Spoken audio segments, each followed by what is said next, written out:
Protect your DNA. BioPQQ can promote formation of new mitochondria. Infowarsstore.com.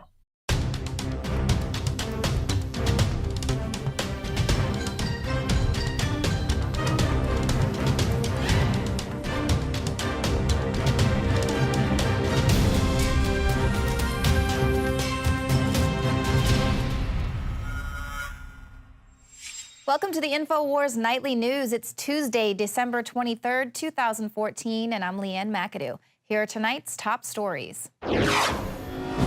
Tonight, Rand Paul moves to demilitarize the police. Then, the FBI seeks to tie Ferguson rioters to ISIS. And the free speech war surrounding the interview. That's next on the Infowars Nightly News. Tell you one thing, I've got every right to destroy the image of the so-called emperor, and I'll do it anytime I please. You understand that, you scumbag, New World Order filth? New York City held a moment of silence today for the two police officers who were shot there Saturday by a lone gunman. Now, Mayor de Blasio and other politicians have called for a cooling of tensions after the officers were ambushed, shocking a city that has seen largely peaceful protests in recent weeks. Now, these same protesters who have been rallying for weeks rejected the mayor's plea to suspend demonstrations. Some organizers say the mayor's call for a suspension of democracy and the exercise of free speech rights in the face of ongoing injustice is outrageous. Now, de Blasio campaigned on a promise to repair relations between police and minority communities, and now he's being largely criticized by the police union, who says that he is being insufficiently supportive of police. And we reported earlier that the union sent out a memo to the departments saying that we are now a wartime police department. So what do you think? Is this helping the protests, helping the police relations there with the minority community? Basically telling them, the protesters, to suspend democracy just because one crazy career criminal decides to shoot two police officers. That's just like them asking everyone to turn in their guns because some mentally disturbed person decides to shoot a school or what have you. So you can't suspend democracy, especially when the issue isn't about being anti-cop.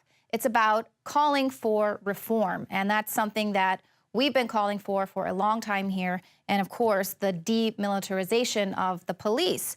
Now, Rand Paul is planning to reintroduce a bill to do just that.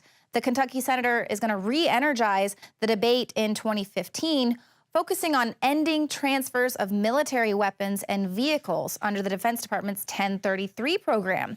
Now, Rand Paul has previously slammed the militarization of police forces as stupid and ridiculous, saying that using the threat of terrorism as a justification is a tired excuse.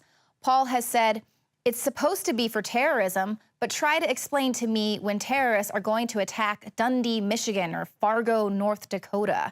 And that's exactly what I've been saying. That's one of the things that I've been most pleased with these protests, is that now the 1033 program is right there for the entire nation to see. The entire country can see just what the 1033 program looks like. Police, your local police department, heavily armed, pointing guns at peaceful protesters from their military tanks, throwing chemical weapons at these protesters, chemical weapons that are banned for use in foreign wars.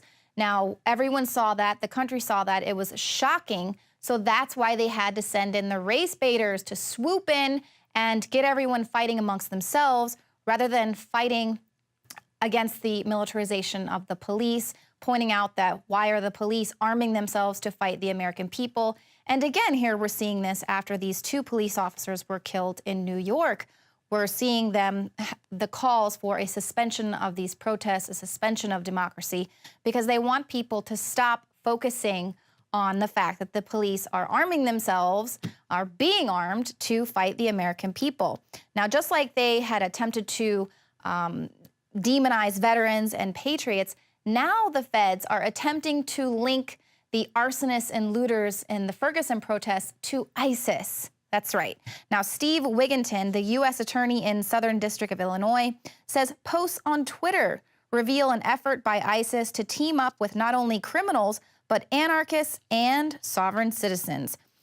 He said, we received intelligence reports for law enforcement showing actual tweets ISIS was putting out, encouraging Americans to join the people who were burning down buildings in Ferguson, to engage that kind of conduct across America.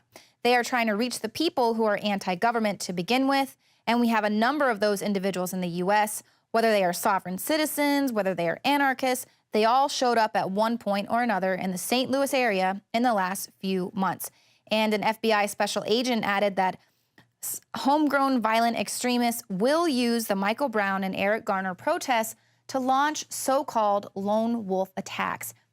And that's exactly what we saw happening this past weekend in New York.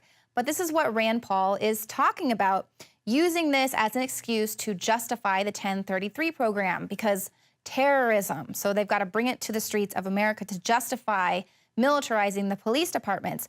Now, some of the Ferguson protesters may be facing a lawsuit.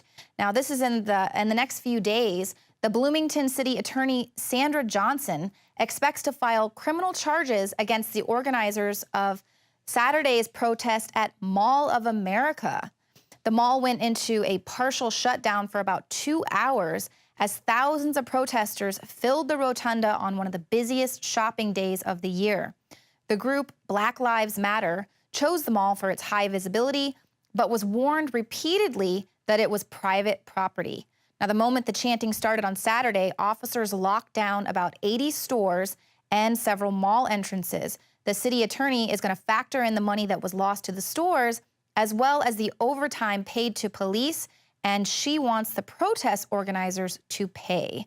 And police are now looking into the protest organizers' social media posts, as well as video from inside the mall, to see who was largely responsible for organizing those protests. 2015 is almost here, and with it comes those New Year's resolutions to finally transform your body the way you want it. There's a reason over 88% of New Year's resolutions fail. Make this year different by equipping yourself with Oxy Powder, the next level in cleansing the body naturally. Using super oxygenation, Oxy Powder, available through InfoWarsLife.com, gently cleanses the body while you sleep with easy capsules. Tens of thousands of individuals have used Oxy Powder to cleanse their bodies and aid in their transformations. Even InfoWars Nightly News Director Rob Dew has been using Oxy Powder with incredible success. Took it that first day, then I took it for 6 more days after that. 12 pounds melted off in about a week. I'd say a week, 7 days. 2015 can be different. Diet and exercise are important, but a lot of us have already tried that. Oxy Powder flushes it out. Secure your Oxy Powder at InfoWarsLife.com. That's InfoWarsLife.com or 888-253-3139.